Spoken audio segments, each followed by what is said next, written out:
आज आपण संक्रांत जवळ आलेली आहे, त्यामुळे बनवणार आहोत तिळाचे लाडू.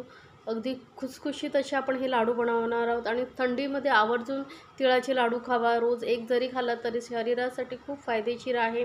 हाडांच्या मजबूतीसाठीही तिळाचा खूप फायदा होतो.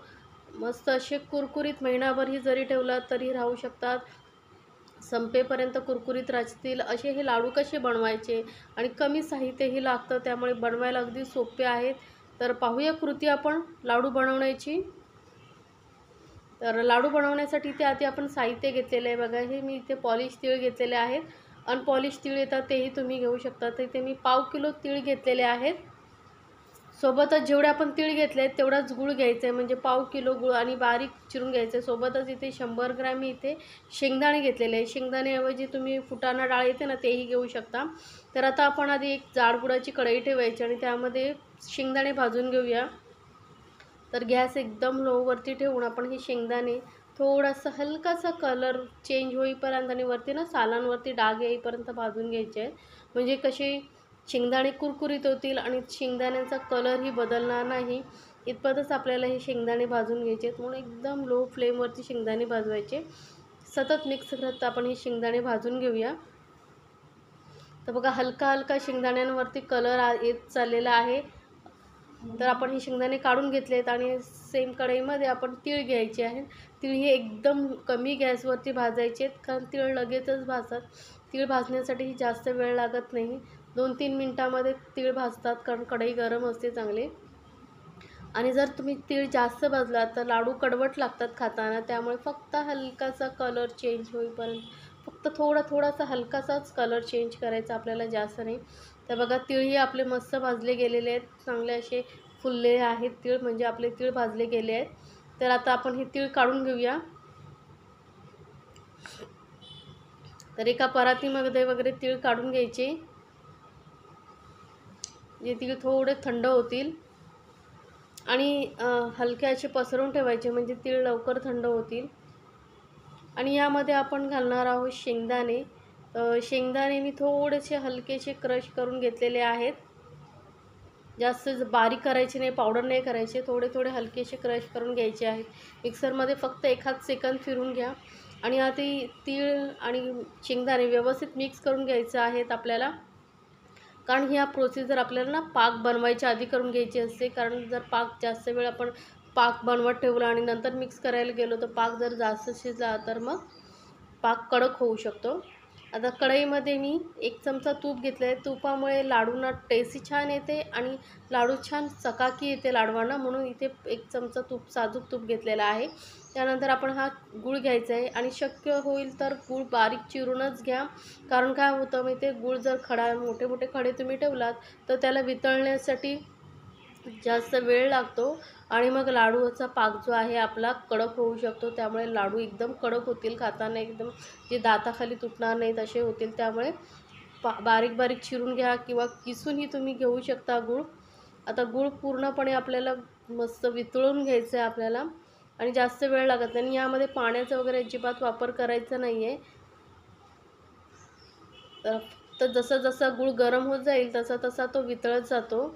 आता इथे मी चिक्कीचा गूळ घेतलेला आहे. तुम्ही साधाही गूळ घेऊ शकता, पण चिक्कीचा गुळाने लाडू मस्त असे खुसखुशीत होतात, कडक होत नाहीत. त्यामुळे चिक्कीचाच गूळ वापरा आणि कलरही खूप छान येतो, कारण हा पिवळसर असतो गूळ, त्यामुळे कलर खूप छान येतो. तर बघा आता गूळ आपलं मस्त असं वितळत चालले आहेत. मध्ये मध्ये थोडेसे कडे आहेत, ते सतत असं मिक्स करत राहिलं की छान असे वितळला जातो.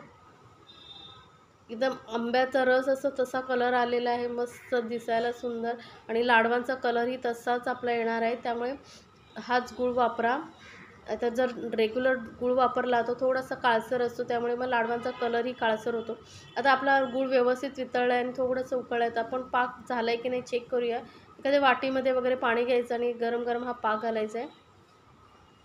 तर बघा गोळा होत नाही आहे, असा पाक आपल्याला नको आहे, त्यामुळे आपण अजून पाक थोडा वेळ शिजवून घेणार आहोत, थोडा वेळ उकळून घ्यायचा आहे.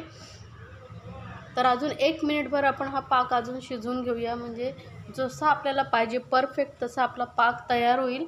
तर कमी गॅसवरतीच बघा पाक परत आपण शिजवून घेऊन चेक करून बघूया. आता 1 मिनिटभरानंतर आपण चेक करून घेऊया. तर चमच्यामध्ये परत थोडासा पाक घेऊन पाण्यामध्ये टाकून बघूया. तर ही एक पाक बघा लगेचच गोळा व्हायला लागला आहे.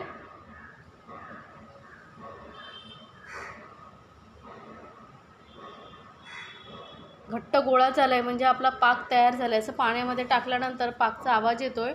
तर आपला हा पाक झालेला आहे तयार. तर आता तुम्ही गॅस बंद करू शकता किंवा एकदम लोवरती ठेवून आपण जे तीळ आणि शेंगदाणे भाजून घेतले होते ते मिक्स करून घेऊया.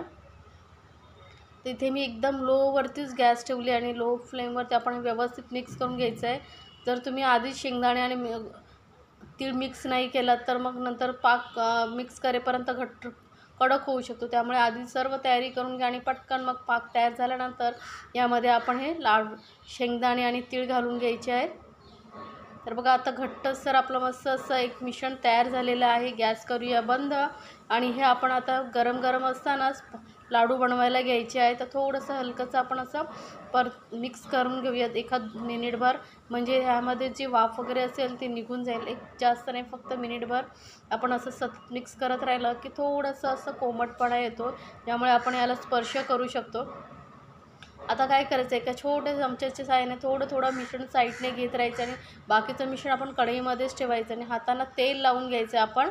आणि त्यानंतर हे जे मिश्रण आहे ते थोडं थोडंसं घ्यायचं आहे. म्हणजे काय होतं, हातात तेल लावून घेतल्यामुळे हाताला चटके बसत नाहीत. त्यामुळे आणि गोल गोल फिरवायचं आहे म्हणजे आपले लाडू लगेचच वळले जातात. आणि मिश्रण नेहमी कढईमध्येच ठेवायचं, कारण कढई कशी गरम असल्यामुळे मिश्रण खालून गरम होत राहतं आणि मग आपले लाडूचं मिश्रण आहे ते थंड होत नाही, घट्ट होत नाही. आपल्याला लाडू वळायला सोपं जातं. आणि जर समजा तसं नाही, मिश्रण थोड्याने खूप घट्ट झालं, लाडू वळता येत नाही, तर एखाद सेकंदभर गॅस चालू करायची, थोडीशी कढई गरम करून घ्यायची, म्हणजे आपलं मिश्रण लगेचच पातळ होतं थोडं आणि तुम्ही लाडू वळू शकता.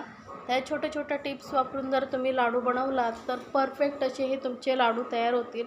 तर बघा किती सहज लाडू वळले जातात, म्हणजे यामध्ये गुळाचं प्रमाणही परफेक्ट झालेलं आहे आणि लाडू बघा आपले मस्त असे खुसखुशीत असे लाडू तयार झालेले आहेत. तर झटपट बनवा आणि मला कमेंट्समध्ये जरूर सांगा. आणि जर रेसिपी आवडत असेल तर चॅनलला लाईक्स, कमेंट आणि सबस्क्राईब करायला विसरू नका.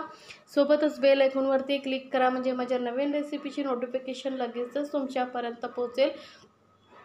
बाहेरून लाडू आणणं खूप महाग पडतं आणि खूप कडकही असतात, त्यामुळे घरी लाडू बनवणं खूप सोपं आहे. तर झटपट बनवा आणि मला कमेंट्समध्ये जरूर सांगा. आणि रेसिपी आवडत असेल तर तुमच्या फ्रेंड सर्कलमध्येही जरूर शेअर करा, म्हणजे त्यांनाही या रेसिपीचा आनंद घेता येईल.